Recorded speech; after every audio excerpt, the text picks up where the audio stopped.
열왕기상 18장의 말씀으로 계속 은혜를 나누도록 하겠습니다. 자, 엘리야가 믿음을 가지고 이스라엘 땅에서 하나님의 살아계심을 증명을 하게 됩니다. 그 증명하는 방법이 뭐였습니까?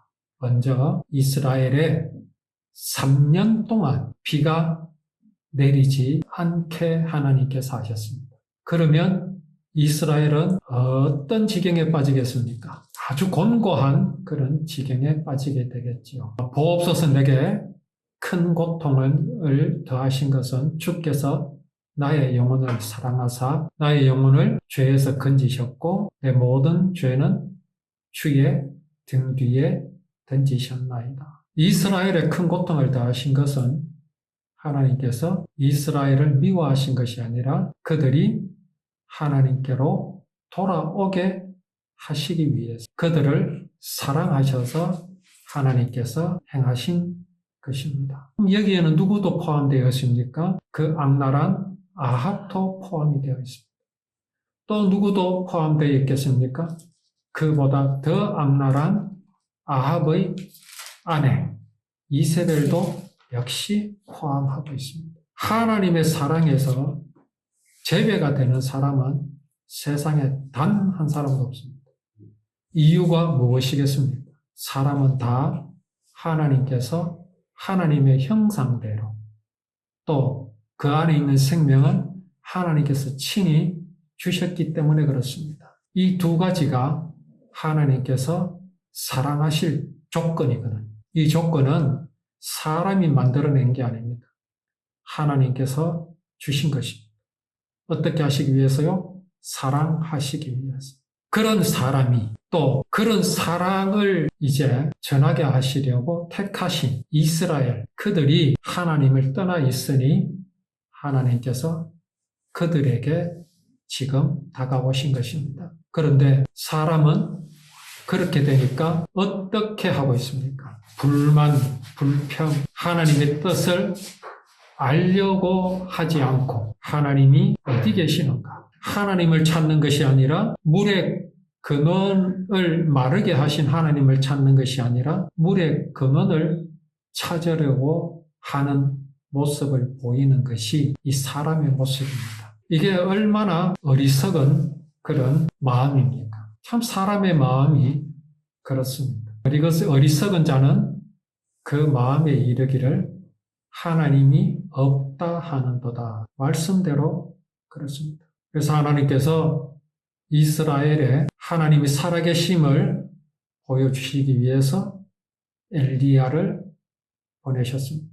참으로 하나님의 선지자는 지금 엘리야 한 사람뿐이고 하나님을 섬기지 않고 하나님이 없다 하고 사람이 만든 신을 하나님으로 섬기고 우상으로 섬기는 자들은 그 수가 무려 850명이나 됩니다. 이게 싸움이 되겠습니까? 여기에서 군중들은 누구를 따르겠습니까? 군중들은 어디를 향해서 더 믿음이 가겠습니까? 당연히 수가 많은 쪽으로 마음이 쏠리기 마련입니다. 수가 많은 쪽에 믿음이 가기 마련입니다. 그러나 그 믿음은 무엇입니까? 눈으로 보이는 것을 믿는 것이지요. 그러나 과연 눈으로 보이는 것으로 증명하는 것인가? 여기에 엘리야는 어떻습니까? 눈에 보이지도 않습니다. 저 수많은 바알과 아세라의 제사장들 앞에 엘리야는 단 한 사람입니다. 이게 눈으로 보이는 겁니까? 그러나 엘리야가 믿는 하나님이 살아계신 참 하나님이고 850명이나 되는 저 바알과 아세라를 섬기는 그들의 신은 죽은 신 없습니다. 그저 사람이 상상하여 만들어낸 것일 뿐입니다. 그래서 엘리야가 하나님이 지시하시는 대로 제단을 쌓았지요. 이스라엘의 12지파의 이름으로 돌을 쌓았습니다. 12개의 돌을 쌓았습니다. 이제 그 제단에 희생 제물을 잡아서 올렸습니다. 소를 잡아 올렸습니다. 이제 불을 내려야 할 것인데 거기에다가 어떻게 했습니까? 오히려 물을 부었습니다. 태워야 하는 장작에 물이 흥건하게 적셔졌습니다. 물을 얼마나 많이 갖다 부었는지 제단에서 흘러내려서 제단 주위에 파놓은 도랑에까지 흘러넘쳤습니다. 젖은 나무에 불이 붙을 수 있겠습니까? 없지요. 바알과 아세라를 섬기는 제사장들이 열심히 기도합니다. 그러나 아무 일도 일어나지 않았습니다. 너무나 당연하지요. 그들이 아무리 기도해도 안 되니까 어떻게 했습니까? 자기 몸들을 막 때리고 치고 칼로 베고 창으로 찌르고 난리굿을 지깁니다. 그렇게 하여 불이 내렸다고 칩시다. 하나님은 그래 안 해도 내리시는, 하나님은요 우리에게 무엇을 요구하시는 하나님이 아닙니다. 자, 오늘 여기 엘리야는 무엇으로 지금 하나님을 그들에게 보여주고 주려 합니까? 제단에 불이 내려서 여기 소 희생 제물로 잡은 소를 완전히 태우는 것으로 그들에게 보여주려 합니다. 아니 그냥 다른 것으로 하면 되잖아요. 근데 왜 소를 잡았습니까? 소를 잡으면은요 이스라엘 백성들은 다 압니다. 그게 무슨 의미인지. 그들은 율법을 알기 때문에 이 소가 무엇을 의미하는지 다 압니다. 무엇을 의미할까요? 소는 희생제물입니다. 그걸 잡을 때 그냥 했겠습니까? 아닙니다. 분명히 엘리야는 레위기서에 기록된 율법대로 그 머리에 안수합니다. 안수하면은 온 회중의 죄, 또 한 사람의 죄, 또 제사장의 죄, 온 회중의 죄를 하나님께서는 그 희생 제물에게 담당시키십니다. 그 소는 곧 이스라엘 온 백성들의 죄를 대신하여 죽는 겁니다. 여기에 하나님께서 불을 내리셔서 태우신다라는 것은 뭐냐?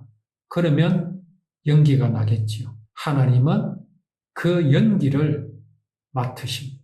그리고 하나님은 뭐라고 말씀하시느냐 하면은 향기로운 냄새입니다. 아니 소가 타고 막 이러는데 그게 뭐 그래 향기롭습니까? 역겹지. 그런데 하나님께는 그게 향기로운 냄새가 되는 이유는 사람이 그렇게 믿음으로 희생 제물을 끌고 와서 안수하고 그 소를 잡았다는 것은 하나님께서 보여주시는 그 구원을 영접했다는 의미입니다. 그래서 그 연기는 하나님 앞에 향기롭다라는 말씀입니다. 곧 믿음을 보셨다라는 것이거든요. 이제 그 일을 엘리야를 통해서 하나님께서는 보여주시려는 것입니다. 자, 그래서 엘리야가 기도합니다. 여호와께서 하나님이시라는 것을 이 백성들이 알게 하소서. 주님이야말로 이 백성을 주께로 돌아오게 하시는 분이라는 것을 알게 하소서. 내용이 어떻습니까? 주님이야말로 하나님이시라는 것. 하나님은 누구십니까? 사랑입니다. 사랑. 하나님의 속성은요, 사랑입니다. 어떤 사랑이겠습니까? 율법에서는 하나님의 사랑을 어떻게 표현하셨습니까? 네가 이웃에게 돈을 빌려주고 옷을 전당 잡았으면 그 옷을 어떻게 하라고요?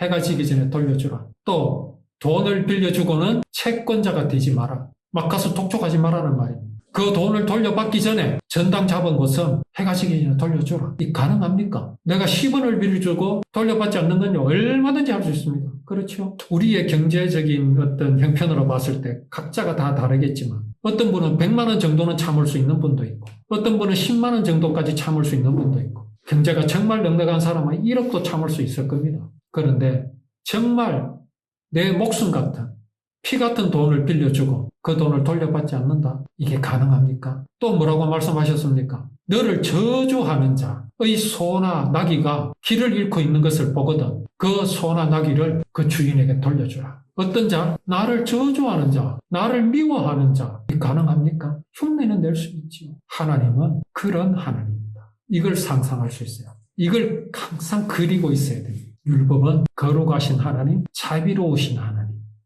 사랑의 하나님이심을 그렇게 드러내신 것입니다.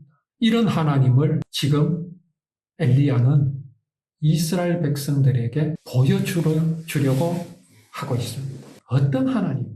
이제 우리가 이런 하나님에 대해서, 하나님의 사랑에 대해서 또 오후에 계속 말씀을 나누도록 하겠습니다.